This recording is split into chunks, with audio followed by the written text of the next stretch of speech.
Study and work groups. What are study and work groups?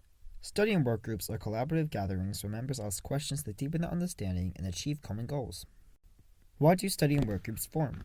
Study and work groups form for various reasons. These include help improve grades, maintain personal responsibilities, enhance your understanding, gain new perspectives, to achieve more, clarify any confusion you may have, provide motivation and accountability, provide emotional support, and networking opportunities. When do study and work groups form? They often form to prepare for exams or complete work projects. Study groups can be student-initiated or instructor-assigned, while work groups can be manager-implemented or voluntarily formed by the employees. Ideal group composition. The ideal size for a study and work group is 4 to 7 people, for balance and diversity and focus. Gender can be mixed or single-gendered depending on the environment. Age in study groups usually consist of similar ages or academic levels, while work groups may include a wider age range. Overview of relationships between people in the group. Relationships are collaborative, with members respecting and helping each other to achieve common goals. What leadership style best suits study and work groups? To define leadership, leadership is the ability to influence others to follow you and succeed. Effective leadership provides direction, adapts to circumstances, and builds a vision. There are 4 main leadership styles. These are autocratic, democratic, transformational, and laissez-faire. Autocratic leadership is when decisions are made unilaterally without seeking input from team members. Democratic leadership involves group members in decision-making. Transformational leadership inspires and motivates team members to exceed their own self-interests for the sake of the group. And laissez-faire leadership gives freedom to members to work and make decisions individually. Examples and effectiveness of leadership within study and work groups. An example of autocratic leadership is a manager who hands off assignments without consulting their team, expecting immediate obedience.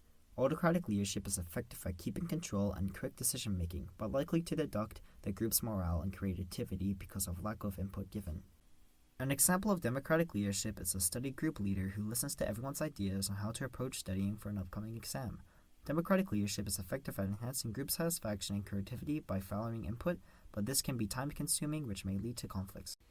For transformational leadership, an example is a CEO who inspires their employees to learn new skills and create a more engaging work environment. Transformational leadership is highly effective in inspiring high levels of performance and commitment. However, it requires a leader who is charismatic and able to provide consistent motivation and support, which can be challenging for a leader to keep up. An example of laissez-faire leadership is a film director who gives the crew and actors the freedom to interpret the script and scenes in their own way.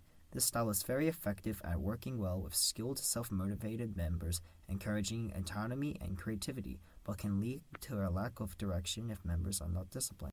Based on the varying effectiveness of these leadership styles, democratic leadership stands out as the most effective, as having a leader who listens to their team is essential for group success. What conflicts occur within study and work groups, and how does this conflict get resolved?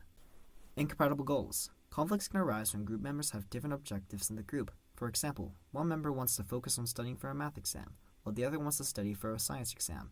A strategy is to establish clear, common goals and objectives that all group members can agree upon. An action to make is to make decisions align with everyone's goals and objectives. Individual differences / personality. Diverse personalities and working styles can lead to conflict. For example, a highly detailed-oriented member may have conflict with a member who prefers a broader, more flexible approach. A strategy is to promote understanding and appreciation of different personalities and working styles. An action to make is to start doing team-building activities to foster mutual respect and collaboration. Limited resources. Competition for limited resources such as money, time, and equipment. For example, group members argue over the allocation of funds for different parts of a project. A strategy is to ensure fair allocation of resources. An action to make is to hold regular meetings to discuss resources needs and priorities based on the group's consensus. Ineffective communication. Miscommunications can result in misunderstandings and conflict. For example, important information is not shared with all team members, leading to confusion. A strategy is to improve communication channels and ensure open, honest dialogue. An action to make is to implement regular check-ins, use collaborative tools, and establish clear communication protocols. Varying values. Differences in personal values or ethics can lead to disagreements. For example, team members have different ideas about what the team's goals should be. A strategy is to encourage discussions about values and come to a compromise on what the team's goals should be. An action is to hold discussions to explore and respect different values and integrate them into group norms. Multiple role expectations. Conflicts can occur when individuals have conflicting roles or expectations within the group. For example, a team member who is expected to lead and also handle detailed tasks may experience role conflict. A strategy is to clearly define roles and responsibilities to avoid overlap and confusion.